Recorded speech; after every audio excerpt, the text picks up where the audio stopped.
Okay, this is the Alamo, one of the historical highlights here in San Antonio, Texas.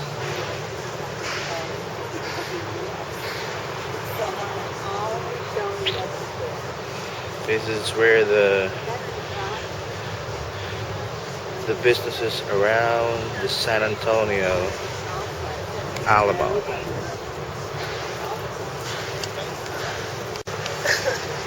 All right, that's me.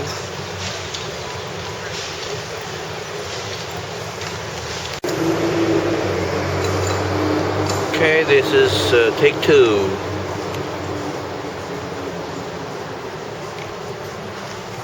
The Alamo.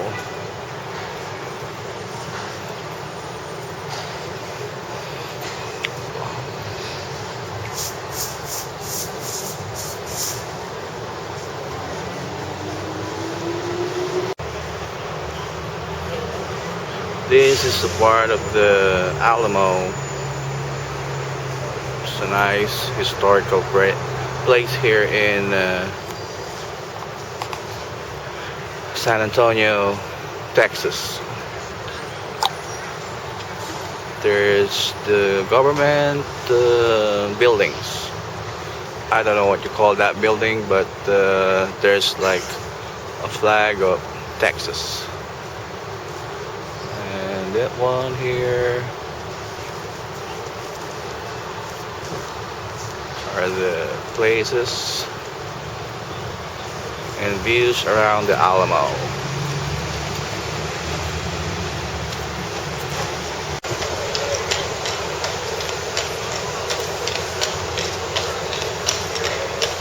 I'm here in San Antonio, Texas. Look at the tours. That's the trolley.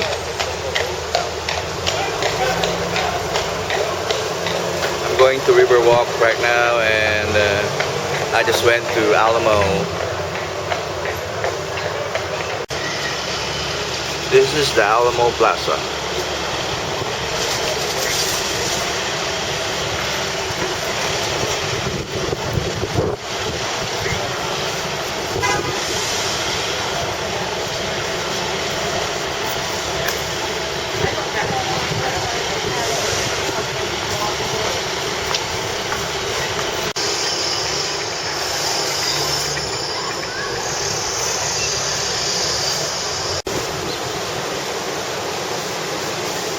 This is the Riverwalk in San Antonio, Texas.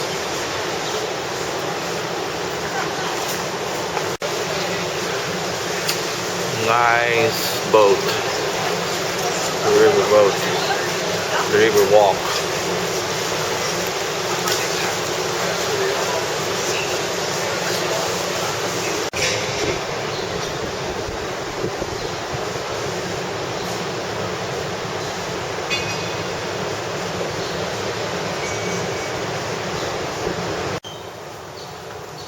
Okay, folks, this is the written history of the Alamo. Okay, I'm gonna span it. It's right there. Yeah. This is like the history of the San Antonio. Right there.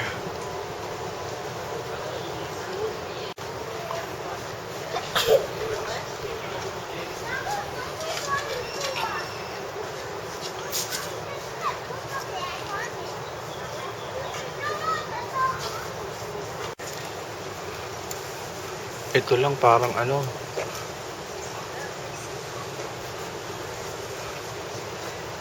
yung Fort Santiago.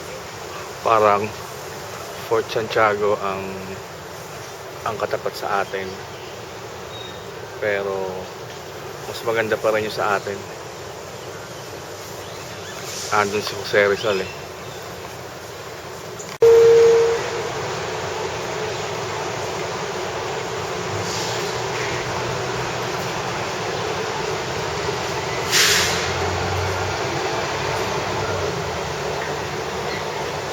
Confederate States of America. Governor San Alright, I'm in the sightseeing tour. I'm here in Texas, San Antonio. South Carolina. During the next 4 years, fierce fighting would take place in Texas. Some of the most important the Battle of Oasis County, the Battle of Galveston, the Battle of the Battle of Laredo, and the Lost Land Battle in Texas, the Battle of Palmetto Ranch near Brownsville in May of 1865. The Trans-Mississippi Department of the Confederacy, 5, General Gordon Granger, again in Galveston, issued an order that the Emancipation Proclamation was in effect in Texas and ended slavery in the state.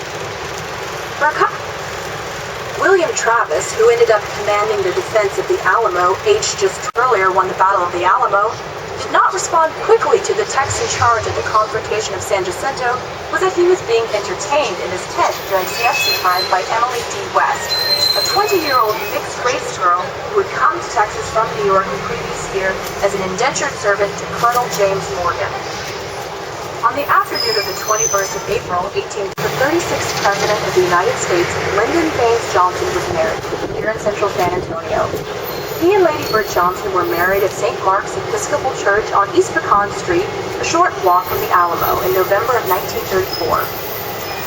Coming up shortly on our left by Albert Friedrich, a young businessman in 1881. He discovered that many travelers passing through town didn't have much money in their pockets, but what they did have was deer horns and antlers, which he would accept in exchange for beer or a shot of whiskey. This was the start, and subsequently, the buckhorn grew to become one of the world's most unique collections of horns and antlers. This is a true Texas complex, something for everyone. Whether you want to visit the Wax Museum or have a genuine Lone Star cold beer, see the mounted fish, or munch on the famous 78-point puck. The Bonnie and Clyde exhibit, which has a 34 Ford V8 Deluxe, is particularly popular, as is the Texas Ranger Museum's Ranger Town, which recreates San Antonio at the turn of the century. The town features a saloon, a jail, 79, and was subsequently purchased by Thomas Brady. He restored the theater and reopened it as a family theater in 1890. In 1913, he built the new Empire on the same site. It was much larger and had improved acoustics, electric lighting systems, fans, and stage equipment. In its earlier days, entertainers such as Charlie Chaplin and Lon Chaney performed here, and in recent years following the restoration, so have David Crosby, Sean Colvin, and Don McLean.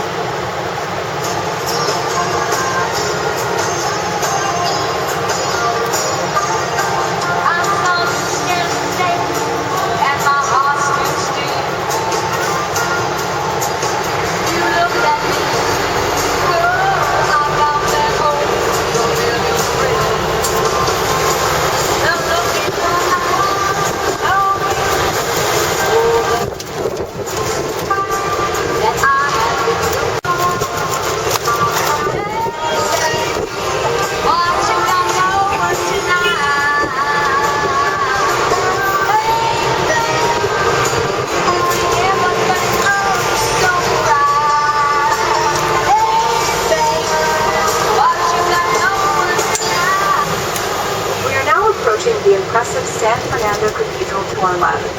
It has always been at the heart of San Antonio. It is a special place that occupies a unique position in this city, and for the many thousands of visitors who come and visit every year.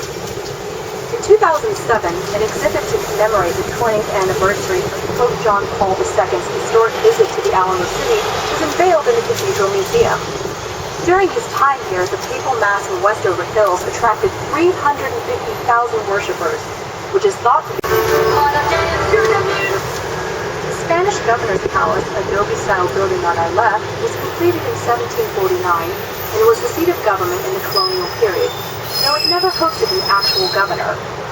The keystone above the entrance bears that date, and also a double-headed eagle, which was the symbol of the Habsburg rule. The captain of the Presidio de Bejar used to live and work here in 1928.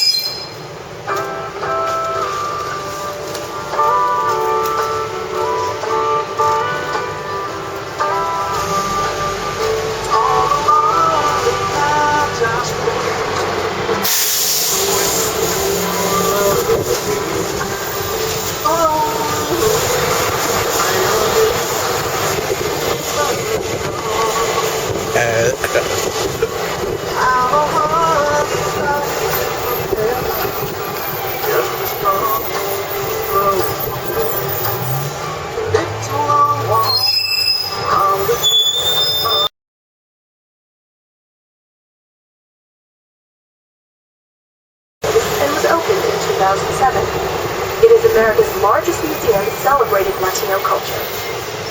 The colorful museum building injects modern architecture and boldness into the area. As an affiliate of the Smithsonian, the museum will have access to some of the world's leading cultural experts, as well as the institution's collection of over 140 million objects. The Alameda Museum is the official state Latino museum of Texas. The museum is normally open every day except Monday. The exhibits regularly change. There is no permanent collection. Exhibits try to explore themes such as what America represents to Latinos and what their homeland signified too.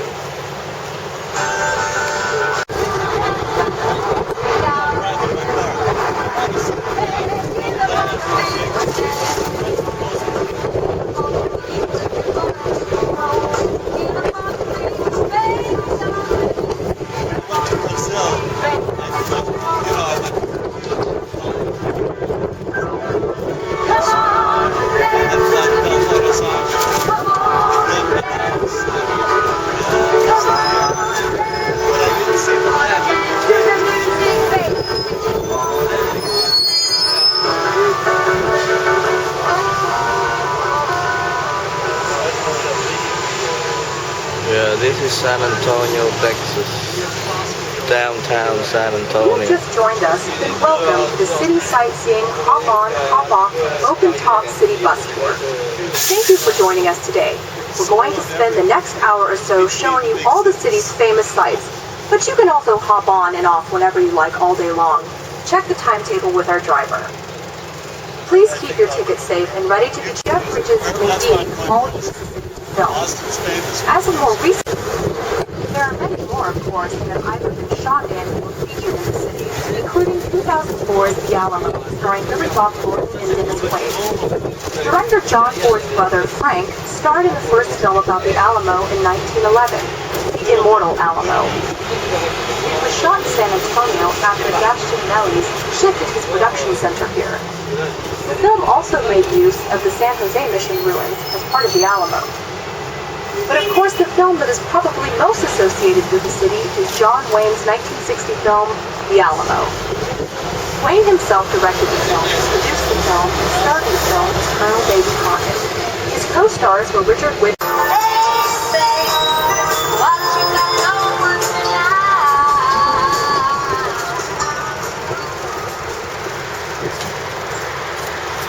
We are now coming up to the Market Square, El Mercado, an area of the city which dates back to the early 1800s. Market Square plays an important role in the individuality of San Antonio.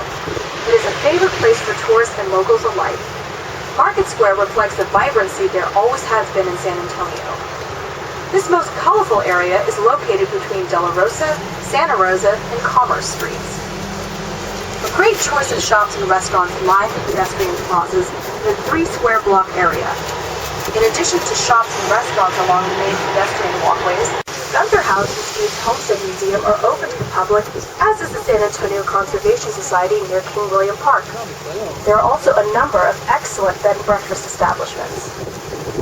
The area was originally farmland, irrigated by waterways flowing from the San Antonio River, owned by the 1718 Mission San Antonio de Valero.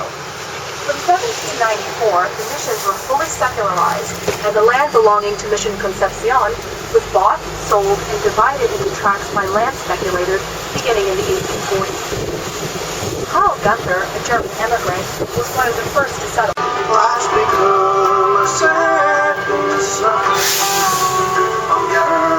Just to be with her, they say that's how lonely's done. I think about her all the time. We are now approaching Hemisphere Park, and that great big structure in the middle is the 750-foot tall Tower of the Americas. Everything's bigger in Texas. Hemisphere Park is also home to the UTSA's Institute of Texan Cultures and the Mexico Cultural Institute. The Tower of the Americas characterizes the city's skyline and offers terrific views from its observation deck. A few years ago, the tower underwent a multi-million-dollar makeover in order to attract more visitors. So if you fancy it, hop off the bus and take a look for yourself. Hemisphere Park was built for the 1968 World's Fair Exposition, celebrating the 250th anniversary of the founding of the city. The theme of the exhibition was the confluence of civilization in the Americas, and celebrated the shared heritage of Latin America and San Antonio. The exposition ran from April to October of that year, and one of the big successes was the Institute of Texan Cultures, which examines how many different ethnic groups have contributed to Texas, its growth, and its success over the years. The park is designed by world-renowned sculptor Sebastian, and commemorates the relationship and increasing commercial ties between Mexico and the United States.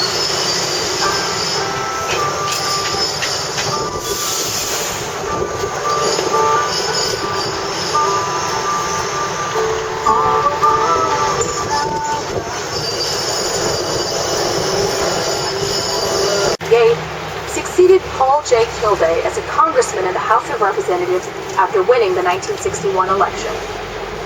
Gonzalez held office until January of 1999 and died in the year 2000.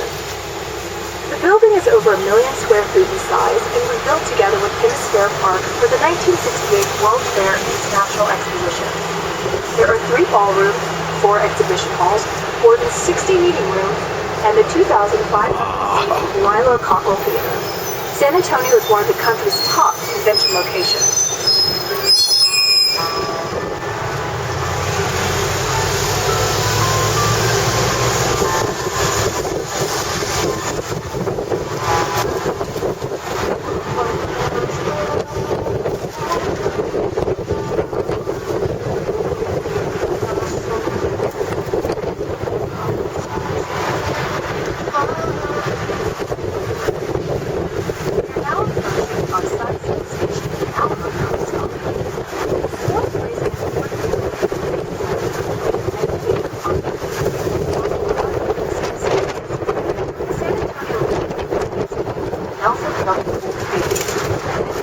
Downtown is the impressive Texas where San Antonio American hockey league play. Many in the city would like to have a team in the NFL, and San Antonio has regularly hosted preseason camps for the Dallas Cowboys at the imposing Alamo Dome. The stadium hosted 3 of the New Orleans Saints regular season Buffalo Bills, the Atlanta Falcons, and the Detroit Lions. The Alamo Dome has in the past also hosted college football, UIL championships, monster truck shows, basketball games, and events such as the circus, dog shows, and major music concerts. It has a seating capacity of 65,000, and can also be expanded to accommodate up to 72,000. Construction began in 1990, and it opened in 1993 at a cost of nearly $200 million. For horse racing, there is the track at Sertama Park, which opened in 1995, 15 minutes north of the city of Selma. Live racing is generally held several times a week from the spring through to the fall. The 5-level Spanish-style grandstand is impressive, and there's plenty of bars, restaurants, lounges, and food halls to keep everyone happy, win or lose.